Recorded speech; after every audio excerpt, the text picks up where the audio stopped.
Hello everybody, welcome back for another video. Hope you're all doing absolutely fantastic and that you're all having a wonderful day. Leaving a like, a comment, or subscribing, all of these things do help out the channel. Very big thank you to everyone every single day who writes 1337 or who sticks around to the end of the video to also post another comment. I love it. Thank you very, very much. And without further ado, let's jump right into it. So, this is now day 2 of Things Are Looking Up. For those of you not looking at the screen, it says Bitcoin accumulation hits a 7-year high. Right. Flashing 2015 and 2019 bottom signal. This is, my friends, the most popular news story of the day. You know how like we normally get like, oh my gosh, look at what Dogecoin is doing. Mana did what? I can't believe that coin went up by 14%. For some reason, I'm not sure how we got here. Every single price news story is about this event. It says Bitcoin in demand. Investors haven't stopped buying Bitcoin despite the crypto market doubt. There hasn't really been any crypto market doubt. It's mainly been people who are outside of the space who kind of stopped buying, or people who just got in at the top when prices were, you know, at their peak, and then they stopped buying. Everyone else I know in crypto has still been buying. I post on Twitter all the time, and I'm talking to other people like, what coins are you buying now? And I see people are still buying all the time. I think these are, and, you know, I'm going to use this lightly, I think they're crypto veterans, if you will. They've been in this space long enough to know that historically, when prices are down by 90 to 95% like they are now, this is normally not financial advice. This is normally the time to start buying. You don't buy, you know, when you see Bitcoins at 70,000 expecting it to go to 2 million. You buy when everything is down, when everyone's depressed, when nobody wants to get into any kind of market. These are the best times to make money. It says Bitcoin holders withdraw $700 million in Bitcoin off of exchanges in an impressive vote of confidence. Like I said, this is the main price news for today. The cryptocurrency market is up. People are still buying.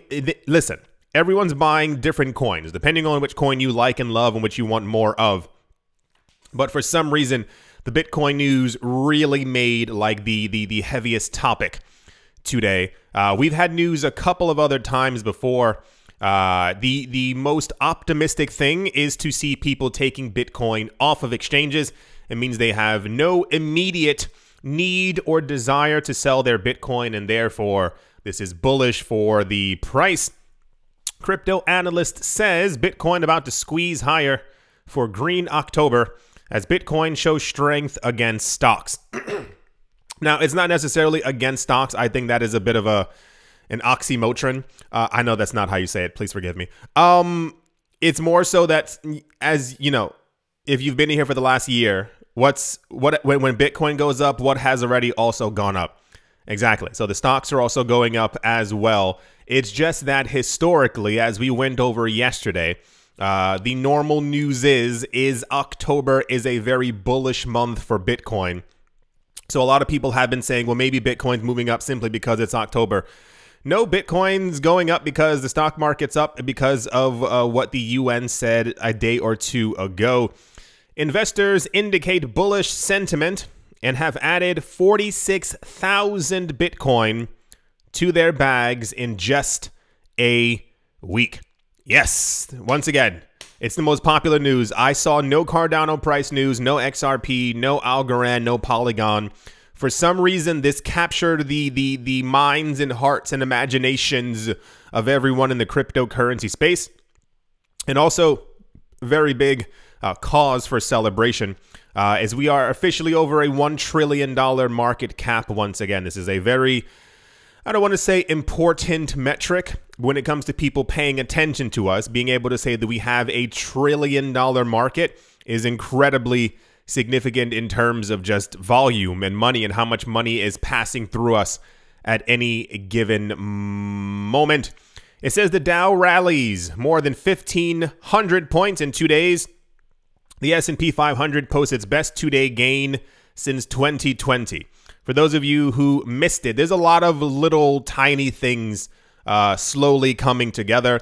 A number of countries have announced that they're going to be turning back on their money printers because the actions of the Federal Reserve have basically caused their markets to slump and they cannot afford it. These are, doesn't really matter. It's more of a, if the US is having trouble and other currencies don't have a currency as large as the US dollar or as much of a GDP, when the US GDP shrinks or when the US economy begins to shrink, other economies are shrinking faster. So they'll be turning back on the money printer. If you are looking at the screen around here on the trending news, a place where there is unwanted conflict right now appears to be doing well against the aggressors. And as such, people are whispering now that this conflict could potentially be over in the next couple of months as opposed to being drawn out over the next couple of years. That's also causing a huge amount of optimism. And the last part is the most important part is the UN and now other world leaders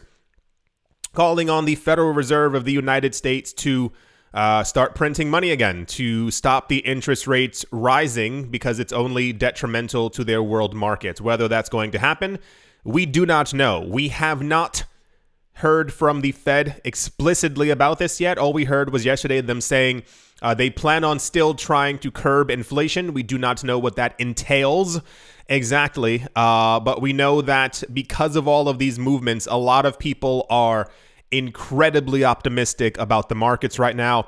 It says the stock market likely just bottomed and a 15% rally could take hold into year end. We will only see this come to fruition if we get explicit news from the Federal Reserve that they are not going to raise interest rates. I will tell you right now, this is not being pessimistic. It is more these people are going to do what they want to do and do not actually care about us. I assume that they are still going to raise interest rates in November. It has been speculated for a while that that was going to be the last one. I can totally actually see it being, there we go, English, the last rise that we are going to see, especially as they are trying to get us as close to, I believe, 5% as possible. So at the moment, prices are up, the stock market's up. For some reason, all the price news was just about Bitcoin accumulation, Bitcoin being taken off of exchanges. Yeah, everyone's quite optimistic. I told you, it's not magic. It's just logic. If we don't continue going up now, by springtime, we will see all markets recover. The Federal Reserve cannot, literally, they mathematically cannot raise interest rates forever. So, yeah, I'm using this time personally, and I mean, I buy all the time, but with prices so low, I've actually 10x'd how much money I'm putting into markets, not to, FOMO you or what have you. It's more of a, other times before, I realized that I could have done a lot more to make a lot more money.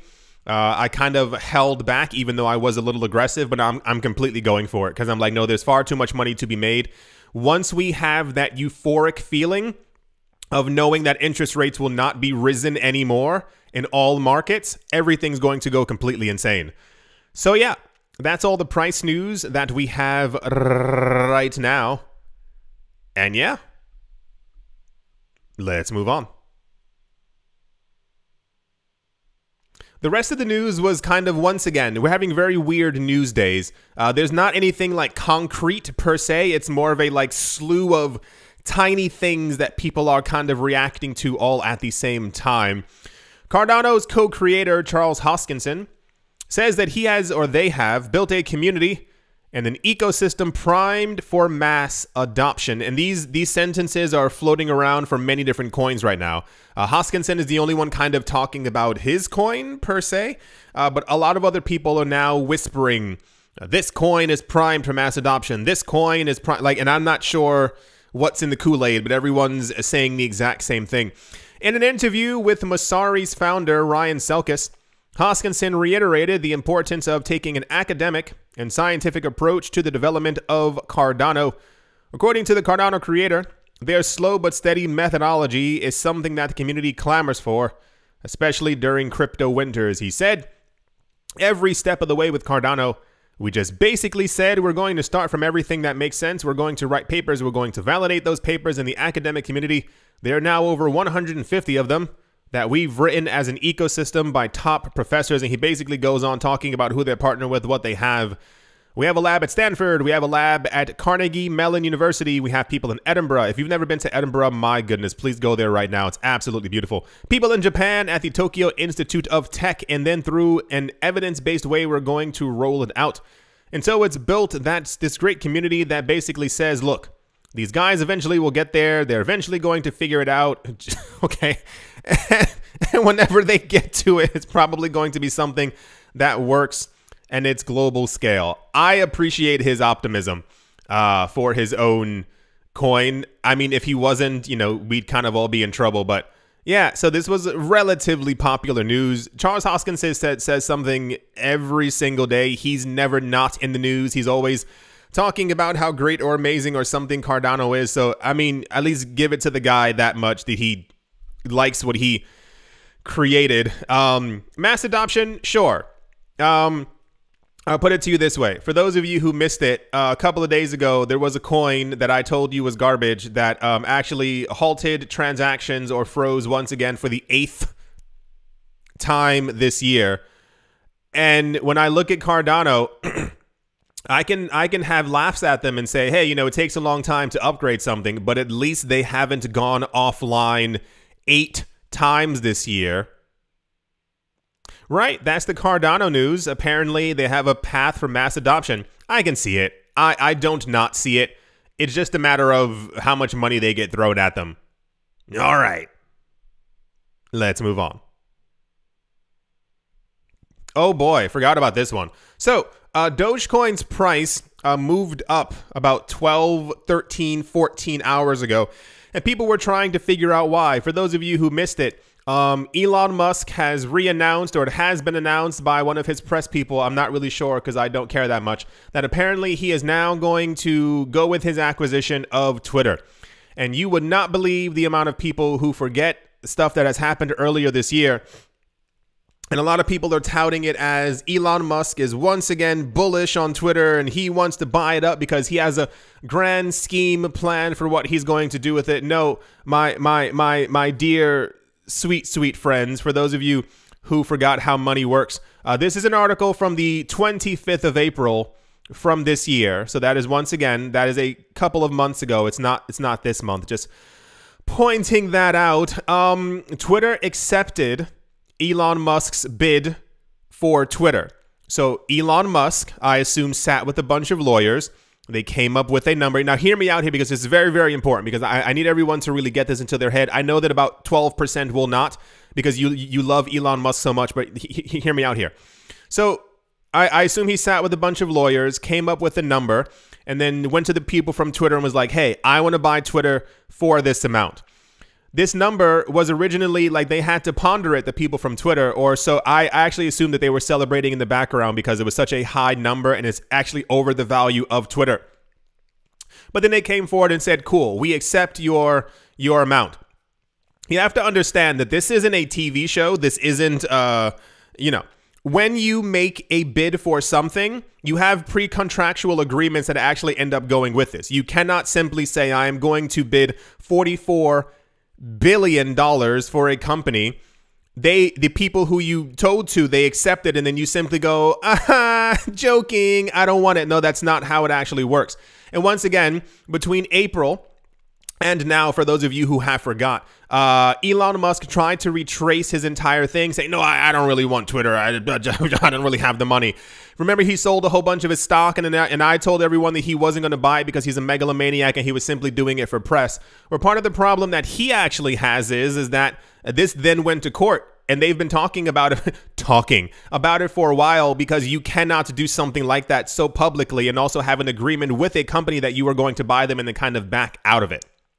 So as it stands right now, we have now indications that this has to go through because of pre-contractual agreements, because that's how money works. You cannot simply back out of something because you don't want to after you've made a bid and the bid has actually been accepted. The really crazy part of all of this to me is I don't understand why he would want to buy Twitter. And hear me out here. This is not for your freedom. This is not for your freedom of speech. This is not so you are able to say what you want on a platform.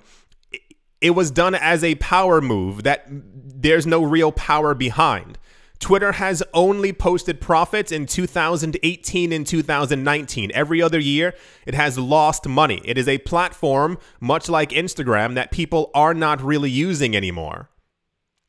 Also, the amount that he has to buy Twitter for is actually more than it's currently worth because the stock has fallen. So the interest comes from, and why you see Dogecoin on the screen, is because previously, before, Elon Musk has been desperate to get control over something in the cryptocurrency community. You can't have forgotten this. This was also major news about a year and a half ago. Allegedly, the news was that he went to the people from Blockstream and tried to get control over their operation. And the news that we got that they told us was that they said, no, I'm sorry, you can't. And then the news that we got after that was apparently he went to the people who are overseeing Dogecoin. He spoke to them. They said yes. And now he champions Dogecoin as the coin of the future because that's the only project that he could actually go to and get control over. So the idea is, once again, since he's mentioned Dogecoin a couple of other times on Twitter and on the interwebs and how much he likes it, and he went on SNL. Remember, he was like, it's a gig, or it's a something. I forgot the word that he said. It was a terrible episode. So the idea is that he might be integrating Dogecoin as a currency on Twitter. Sure, why not? Go for it. Yeah, see, I had to give you the entire story because I want you to really understand. And I know that there's still somebody out there who either thinks that I'm lying, I'm making all this stuff up. If you've watched, I make videos every single day, sometimes twice a day. We go over the news together. It's not me simply showing you a blank screen and being like, oh, Elon Musk bought a car. Can you believe it? No, we know all this news because I go over multiple different news sources and then I bring you like the prettiest one on the screen. So yeah. Dogecoin went up because of the Elon Musk Twitter news. It's not that he's doing a Twitter takeover. It's more of a he has to take it over because that's how money works. So yeah, we're going to get news eventually, when this acquisition is going to go through. I give it a couple of months. Twitter ain't it. Twitter's not the most popular social media platform, and I don't think it ever was. So I really wonder how that $44 billion acquisition is going to work out when Twitter can't make any money or isn't making enough money. That's the Elon Musk is now buying Twitter, apparently, allegedly. News. Yeah. Let's move on. Also in surprising, unsurprising news, Mastercard has released a new product called Crypto Secure. Its main purpose is to assist banks in preventing fraudulent cases associated with digital assets. Over the past few years, Mastercard has displayed itself as a crypto-oriented company, while some of its executives are keen proponents of the industry. That's also completely false and incorrect. Once again, for those of you who missed it, back in around 2017, 2018, we had information that apparently PayPal was going to be getting into Bitcoin. It was a very big time. Bitcoin was still like speculative as far as like, no one's using it. Who's going to actually get into the space? And then we had news that PayPal actually got into Bitcoin, and you could buy Bitcoin on PayPal. You could sell it. You had a cryptocurrency wallet. I don't really know what it looks like because I'm not in the States, and apparently it's still only in the States. And everyone completely lost their minds. And then we had news that Visa had been, I think, working with the Winklevoss twins. I don't remember exactly what it was going on, but Visa announced, hey, we're also getting into the cryptocurrency space. And they mentioned before that they really loved Ethereum and thought that it could do amazing things in the future. And that's why I always tell you before that usually the enterprise companies usually focus on Ethereum. And then we had news about a year or so after that Mastercard was like, listen, we got to get into this as well because they realized that people are going to stop using their systems and cryptocurrencies are going to take over. Which would you rather have? A 1 or 2% fee for using your money and or using a MasterCard system, or having a 1 cent fee by using XRP or Cardano or any other super low expensive whatever crypto chain. Right. Eventually the masses would choose crypto. So the way to make sure that you continue to be relevant is by issuing cards linked to cryptocurrency accounts, as we've seen Visa and Mastercard are doing. So the entire idea of them launching this thing called Crypto Secure is not ever explicitly to simply help out governments to find illicit transactions and so. No, they created a product that governments will then come to them for, so that the governments have to use them and pay Mastercard for this system as they're tracking all of these transactions. So yeah, a lot of people, I saw some people talking about, oh my gosh, Mastercard's into crypto. They've been there for a while. As have Visa and PayPal and other institutions. They realize that they are not long for this world as far as like adoption, because people will eventually realize the same exact thing with stablecoins. I don't even use stablecoins, but they make so much more sense than actual paper money. For those of you who missed the stories in 2016, 2017, we had very interesting information. The most popular one was that between the, I believe it was the Chinese, I believe that's what it was, and Russian border, is that people who are doing commerce around this area, you know, like more like flea market kind of things, were actually transacting just in stablecoin. I don't know, 2017, 2018, we're just transacting just in stablecoins because it was a lot easier for them than having to carry paper money over the border, go to a desk, exchange that money into the other local currency, and then go pay for stuff there. So yeah, they know what's going on. So Mastercard is working with CipherTrace to trace transactions so that people can pay them for this, because he who builds it gets the monies. That's the Mastercard working with CipherTrace to create crypto secure news. Yeah. Moving along. Also in the news, Binance US will be listing Sandbox. According to Binance, deposits for Sand are now open in anticipation of the Sand to the US dollar and Sand to the US dollar tether. USDT is tether, right? Or is it T? No, True USD is something else. They all have a T somewhere. The Sandbox trading on Binance will go live on today, 5th of October, and withdrawals will be permitted as well. And there's a tweet for it right there, because I'm pretty sure it's already on other cryptocurrency exchanges. I wonder, and I mean this in an honest way, like as far as the US is interesting when it comes to its cryptocurrency regulations. Binance US was created because the US financial system or people around it had trouble with normal Binance entering their space.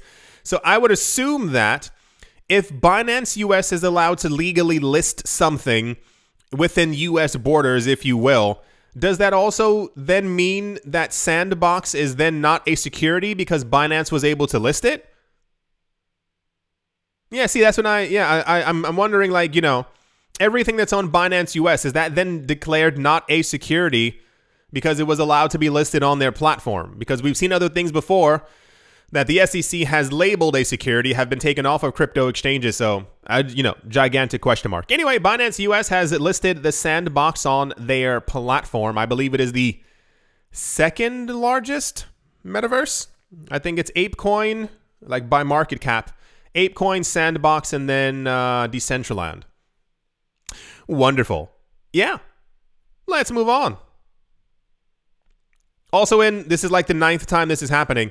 So Coinbase has basically come out in support of the CFTC ruling over, looking over, regulating over Bitcoin and Ethereum.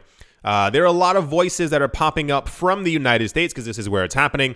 Because the SEC has been, the word's not even heavy-handed. They're doing a lot, a bit too much to control something that they should have no control over. And now we have a lot of voices from the crypto community and also even outside of it who are trying to show their support for the lack of the SEC doing anything, and also throwing their weight behind the CFTC to take over the cryptocurrency space. So now we had one of the heads of Coinbase coming forward to talk about that they're also in support of this as well. You know what this means to me? When everyone is, you know, like, everyone talks about everyone behind their backs. I think it's just remotely human. It's just something that people do. But when people talk about you openly, like to your face, and like everyone who, imagine like all of your colleagues just being like, I can't stand working with him. But you're like next to the cooler with them. Like you're right there in the kitchen. Like you hear the entire conversation. Because it's not like that the SEC has had to work with all these companies and organizations. And I'm pretty sure a lot of the talk behind the scenes was like, oh gosh, they're so horrible. But now, like, we're hearing about it, so I assume it's really, really bad. I assume they have to be an absolute nightmare to work with. Like, imagine, like, even years ago when they still have it.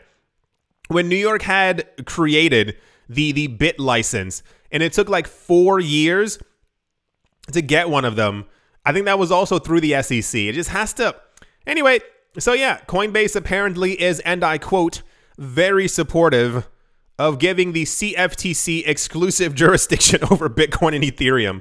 The SEC is horrible. It's just so bad. Why has every other country gotten it together? I really don't get it. Gary Gensler, who's the head of the SEC, was in the news like a day or two ago. And you wouldn't believe the amount of Twitter names, Twitter handles that actually say, it's like, Papa Dog 1123, like that's their Twitter name, and next to it is like Gary Gensler resigned. it's just so intense. Oh gosh, they have to be horrible to work with. Anyway, that's the Coinbase is trying to work more with the CFTC news, because I assume the SEC is just a gigantic dog poop doozy. Yeah, let's move on. Told you it was going to be a weird crypto news day. A lot of stuff is happening, but it's also like, whoa, okay, that's kind of cool. As always, a very special thank you to my Patreon supporters. Jeez Louise, GBU Wally, Dotha Diddy, Manny Cryptos, Crypto Gambino, Bubble Mode, How's Life Austin, Auspicious Agile and Blockchain, Jamie Saad, Blockchain Simplified, and let's move on. Empire Queen, Roman Gaba, Bitcoin, Ben Arachno, Dave, Tony, Ambroski, The Dealer's Den, Captain Something in the Z-Way, Lay, Mobarazi, VB Nerd 21, Miguel Grolay, Lauren De Silva, Quoted Biddy, Troy Allgood, Space Case, Need a Miracle, Pat Ternoster, Navarro Williams, Utopia 569, Moonman, High XRP, Martin Stoyo, Nostromo, John Sarson, The Animal Reader, A Bibliophobia, Todd Mullis, Adam Graysick, Wise9 Owl, 242 to the World, Bankroll Network, Crypto Artist, Cold E3D, Setsuna, Richie Rich III, Paxis, Nick Mangianavodi, Jim Gardner, Jeremy Fox, Minting Coins, Yes to Crypto, Bodie McBoatface, Anytime Fitness, Monk's Corner Staff, Bake Me a Cake, Tigera, Machanisa, On Crypto with Lionel, and Crayola Michelle, URL. Thank you all very, very much for your continued support. Thank you to everyone who is a member of the channel, who clicked the little join button below. Thank you to everyone who has left a like, a comment, has subscribed. Thank you for all the support on the travel channel called Oops, I Traveled Again. I know, I love the name as well. Also, there's a new money rules coming out today as well. I'm trying to make the money rules schedule to be Monday, Wednesday, and Friday. So 3 videos a week. At the momento, Bitcoin is at 20,211 US dollars. It is up by 0.84 percentile points. I would assume this move right here, I feel like stock futures are doing something. Hear me out. We've seen it before. I feel like stock futures might not be looking so futury at the moment. Ethereum was just in the green, but it is now down by 0.14%. Binance Coin is up by 0.75%. XRP is up by 4.44 percentile points. I assume off the back of the SEC lawsuit news, because the SEC does not apparently appear to be doing too well. Dogecoin, see, that's the movement up right there. Dogecoin is up by 6.83% off of the Twitter Elon Musky news. Shiba Inu is up by 2% as well. Tron is up by 1. I haven't said the word Tron in eons. I forgot Tron was even a coin. Tron is still in the top 15. What happened there? Jeez Louise. What else is there? Anything else? Anything else? No. Oh, Elron E-Gold is up by 3.5. And yeah. Oh, they finally stabilized it. Paxos dollar is finally at $1. Yesterday, it was like $1.15, and I was like, that's not a stable coin. I do hope that you've all enjoyed. I do hope that you all are having a great day, great morning, great afternoon, great evening, wherever you are, wherever the heck you might be. I do hope it is absolutely fantastic. Thank you all once again for watching, listening, commenting, liking, and or supporting, and I will most certainly be talking to you all soon. See you.